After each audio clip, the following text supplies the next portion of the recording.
सतगुरु की साजी निवाजी प्यारी सात संगत जी, प्यार और सत्कार से कहना, दान निरंकार जी। अपना बना के तूने एहसान कर दिया है, ये तेरा शुक्रिया है, ये तेरा शुक्रिया है। सतगुरु माता जी, हम हर पल आप जी का शुक्राना करते हैं। आप जी ने हमें जीवन जीने का सही तरीका बताया है।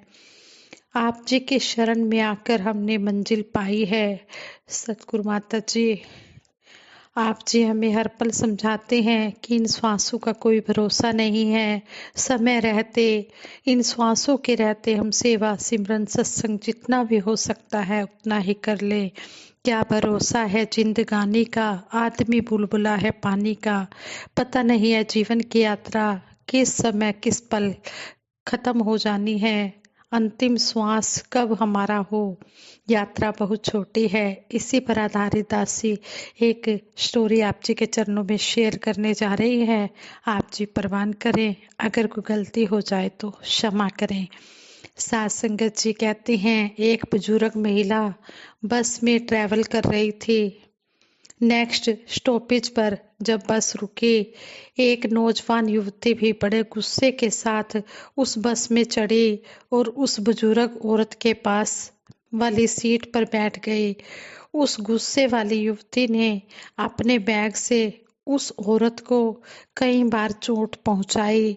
जब युवती ने देखा कि बुजुर्ग महिला चुप है, इतनी बार उसे बैग के साथ चोट लगी है, फिर भी वह बुजुर्ग महिला कुछ बोल नहीं रही है, बिल्कुल चुप बैठी है, तो आखिरकार उस नौजवान युवती ने उस बुजुर्ग महिला से पूछ ही लिया कि जब उसका बैग उन्हें बार बार चोट पहुंचा रहा है तो उन्होंने शिकायत क्यों नहीं की।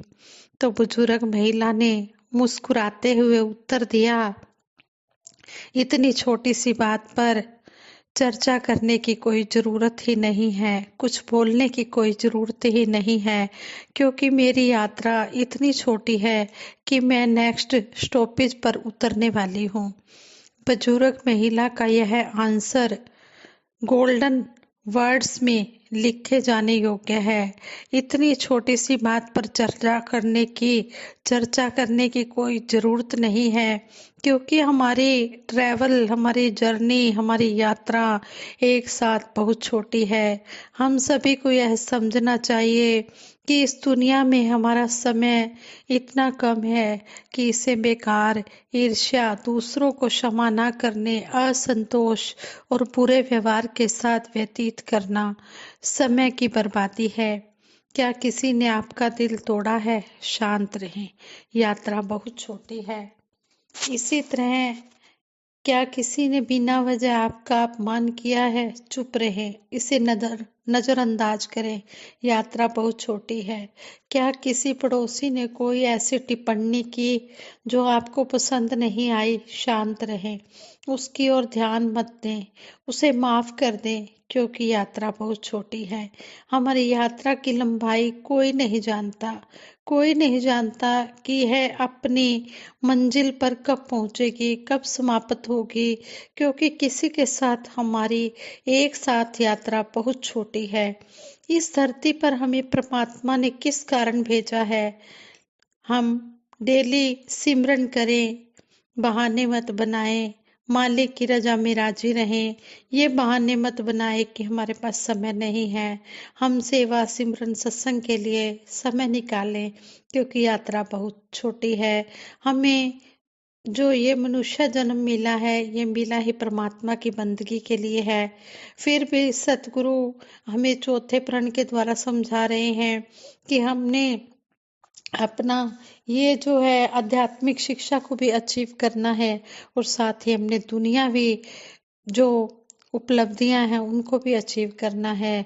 हमने गृहस्थ धर्म में रहकर अपना और अपने परिवार का पालन पोषण भी करना है।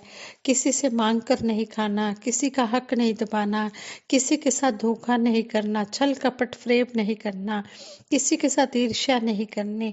इस तरह हमें सतगुरु समझाते हैं। हमने हंसी खुशी के साथ, मेहनत के साथ अपना और अपने परिवार का गुजारा करते हुए आध्यात्मिक शिक्षा को भी अचीव करते चले जाना है। इसी तरह हमें सतगुरु समझाते हैं कि हमें ये गीत की लाइनों द्वारा भी महात्मा जगत जी समझा रहे हैं कि हर मानव है अहम का रोगी, वैद्य हो तुम दातार, खा के तरस तुम सब पे दयालु, सबका करो उपचार। जब तक इंसान सतगुरु की शरण में नहीं आता है, इस निरंकार को अपने मन में नहीं बसाता है, तब तक ये जो अहंकार का रोग है, जो अहम है, अभिमान है, ये जाता नहीं है। ये सतगुरु जो है ये डॉक्टर है, ये हमारा इलाज करते हैं, हमें इस परमपिता परमात्मा से जोड़कर हमें बताते हैं कि अगर निरंकार को पाना चाहते हो तो मन से मैं का दान कर दो, अभिमान को निकाल दो। इस सतगुरु सच्चे पातशाह ने हम पर तरस करके हमें ब्रह्म ज्ञान दिया और हमारा इलाज किया। यही हमारा डॉक्टर है, यही वैद्य है, यही सब कुछ है। और मानव तो अहम का रोगी है ही, लेकिन जब वो गुरु के चरणों में जुड़ जाता है तो मैं का दान कर देता है। कहा था कि रावण को था रोग यही लगा हुआ, आखिर में क्या हाल उसका हुआ, मिट गया अहम की खा के मार।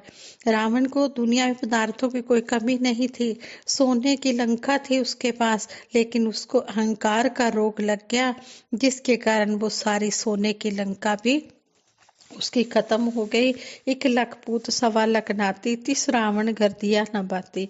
रावण के 1 लाख पुत और 1.25 लाख नाती पोते थे, लेकिन एक भी ऐसा नहीं रहा जो दिया जलाने वाला, एक भी नहीं बचा, क्योंकि अहंकार ने उसको खत्म कर दिया।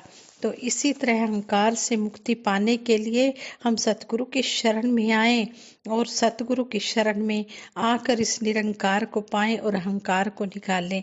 कहते हैं जहाँ अहंकार होता है वहाँ निरंकार नहीं होता। जब निरंकार मन में बस जाता है तो अहंकार नहीं आ सकता। इसी तरह कहते हैं अरब देश का एक व्यक्ति हाफिज घूमने के इरादे से घर से बाहर निकला। उसकी इच्छा थी कि दूर के स्थानों को नजदीक से देखा जाए, वहां के लोगों के बारे में गहराई से जाना जाए। इसलिए उसने अपने साथ किसी परिवार के मेंबर को या अपने किसी फ्रेंड्स को नहीं लिया। कई दिनों तक वह ट्रैवल करता रहा। वह नाइट में धर्मशाला या मंदिरों में रुक जाता और नेक्स्ट डे फिर आगे के ट्रैवल के लिए निकल पड़ता। एक दिन उसे समय का ध्यान ही नहीं रहा और चलते चलते रात हो गई। जब उसे होश आया कि गांव तो पीछे छूट गया और आसपास घना जंगल है, तो वह परेशान हो गया। इधर उधर वह रहने के लिए स्थान ढूंढने लगा। अंत में उसे एक झोपड़ी दिखाई दी। झोपड़ी का द्वार बंद था। उसने धीरे से द्वार खटखटाया। अंदर से आवाज आई, कौन है? हाफिज ने कहा, मैं हूँ। उसका जवाब सुनने के बाद भी किसी ने द्वार नहीं खोला। फिर आवाज आई, कौन है? उसने थके हुई आवाज में कहा, मैं हाफिज हूँ। लेकिन इस बार भी दरवाजा नहीं खोला गया। हाफिज हैरान रह गया कि अंदर से कोई जानकार पूछता भी है और जवाब सुनने के बाद वह दरवाजा भी नहीं खोलता। उसने लास्ट टाइम अंतिम बार दरवाजा द्वार खटखटाया। फिर वही आवाज आई, कौन है? इस बार हाफिज ने कहा, एक थका हुआ मुसाफिर है, प्लीज रात भर रहने की जगह दे दीजिए, सवेरा होते ही मैं यहाँ से चला जाऊंगा। इस बार अंदर से किसी ने कहा, भाई इस कुटिया में मैं के लिए स्थान नहीं है। मैं मीन्स अहंकार के लिए स्थान नहीं है, मुसाफिरों के लिए है। आ जाओ और आराम से रात बिताओ। इतना कहने के बाद झोपड़ी का द्वार खुल गया। हाफिज समझ गया कि मैं के लिए किसी घर में कोई स्थान नहीं होता। सही गुजारा तो अहंकार जो सही गुजारे में अहंकार जो होता है वो हमेशा ही बाधा डालता है, चाहे वह लौकिक रिश्ता हो या पारलौकिक रिश्ता हो। अहंकार से स्वयं को मुक्त रखने पर ही रिश्तों में सहजता और अपनापन बना रहता है। इस तरह हमें समझाया गया कि हम अहंकार को त्याग कर अगर सतगुरु की शरण में आएंगे, तभी हम इस परमपिता परमात्मा को पा जाएंगे। जिस तरह हमें समझाया कि हम जब हमें सतगुरु ने समझाया कि हमने अपने आप को, जो भाई लोग हैं वो दास कहें और जो बहनें हैं वो दासी कहें, तो हम कभी भी यह नहीं कहते कि मैं वो हूँ, नहीं। दासी ये बात कहना चाहती है। तो इस तरह हम अपने आप को दास या दासी, जिस तरह हमें सतगुरु ने समझाया है, उस बात को ही हम फॉलो करते हैं और जीवन में अपनाते हैं। तो ये बात हमें यही इशारा करती है कि हमने अहंकार को त्यागना है, अहंकार से हमने मुक्ति पानी है। लेकिन ये मुक्ति तभी मिलती है जब हम वक़्त के सतगुरु की शरण में आ जाते हैं, इस ब्रह्म ज्ञान को पा लेते हैं, सेवा सिमरन सत्संग को अपने मन में बसा लेते हैं। जब ज्ञान पूरी तरह से मन में बस जाता है तो अहंकार अपने आप ही निकल जाता है और फिर निरंकार मन में बस जाता है। जब निरंकार मन में बसता है तो फिर अहंकार का कोई स्थान ही नहीं रहता, अहंकार अपने आप ही दूर चला जाता है।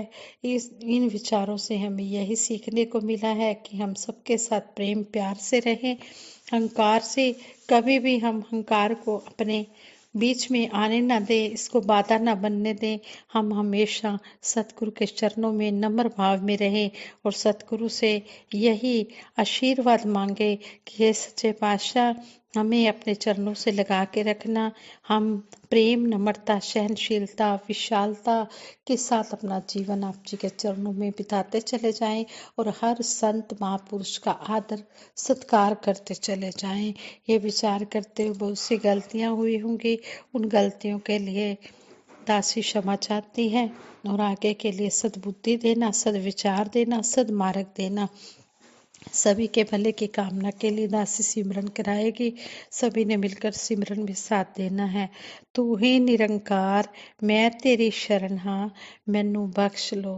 तू ही निरंकार मैं तेरी शरण हाँ, मैनू बख्श लो। तू ही निरंकार मैं तेरी शरण हाँ, मैनू बख्श लो। बोलिए सतगुरु माता सुदीक्षा सविंदर हरदेव जी महाराज की जय। निरंकारी राजमाता गुरु वचन अवतार की जय। साथ संगत जी प्रेम से कहना धन निरंकार जी।